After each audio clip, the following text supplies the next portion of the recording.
कहिए कैसे हैं आप। अभी ना थोड़ी देर पहले मैं अपनी एक फ्रेंड के घर गई। वो ना अपने बच्चे को बहुत गुस्सा कर रही थी, बहुत पिटाई कर रही थी। रीजन ये था कि उसके बच्चे का आज रिजल्ट आया, वो 6th क्लास में है और उसके 40% मार्क्स आए।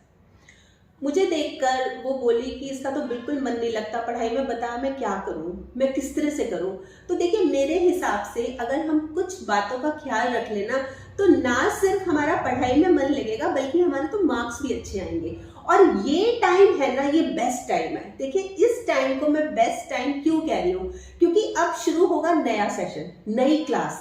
अभी रिजल्ट आया है ना, अब हम नई क्लास में आ गए। नई क्लास में आकर अगर हम शुरू से ही रेगुलर रहेंगे, शुरू से ही है ना, अपना टाइम टेबल बना होगा, बहुत फर्क पड़ता है, बहुत फर्क पड़ता है। तो हमें क्या क्या बातों का ख्याल रखना है। एक तो हमें बना के रखना अपना टाइम टेबल कि हमने इस समय से इस समय तक पढ़ाई करनी ही है, मतलब सिर्फ बना के नहीं रखना, उस पर अप्लाई भी करना है। फिर इसी के साथ साथ जैसे हमने टाइम टेबल बनाया, हमें रेगुलर भी रहना है।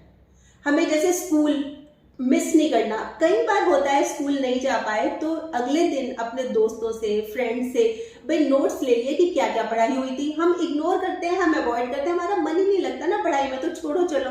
बाद में ये चीजें, ये जो लेसन है, ये पहाड़ बन के खड़े हो जाते हैं। तो अगर हम शुरू से रेगुलर रहेंगे और नोट्स ले लेंगे और इसी के साथ साथ टीचर से भी पूछेंगे। भाई कई बार होता है ना कि हमें समझ नहीं आया इसका मतलब क्या है, तो बार बार पूछिए। बच्चे क्या करते हैं, शर्माते बहुत है टीचर से बात करते वक्त। तो शर्माना नहीं है, उनका काम ही समझाना है। आप पूछिए बार बार। ऐसे होता है कि हाँ दूसरे बच्चे क्या सोचेंगे, दूसरे बच्चे कुछ नहीं सोच रहे, आप पूछिए।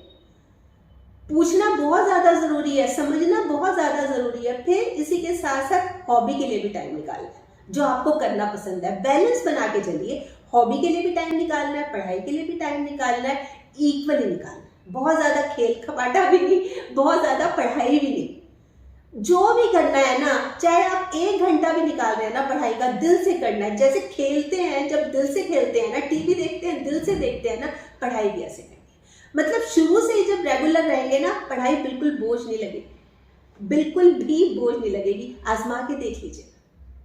वैसे ये जो स्क्रीन के ऊपर नीचे की तरफ एक लिंक है, आप इसको देखिए, बहुत सारी बातों का आपको आइडिया लग जाएगा।